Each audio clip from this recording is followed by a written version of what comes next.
Hello everyone, how are you doing? This is MD Tech here with another quick tutorial. In today's tutorial, I'm going to show you guys how to enable or disable the SMB1 protocol on your Windows 11 computer.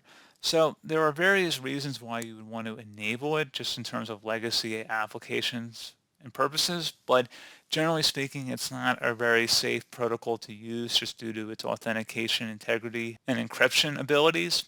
So, generally you don't really want to be using it unless you have to, but in certain situations you may need to enable it or at least just test out certain old hardware or various other instances where you may just need to temporarily turn it on.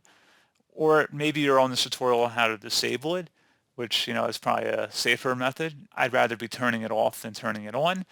But Microsoft offers this option built into Windows 11, so obviously they see a purpose for having it there or else they wouldn't have it.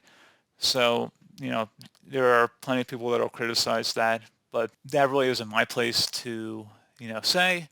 So I'm just making a tutorial of how to either enable or disable a built-in Windows feature here. So let's go ahead and proceed. Go ahead and open up the search menu and type in Windows features.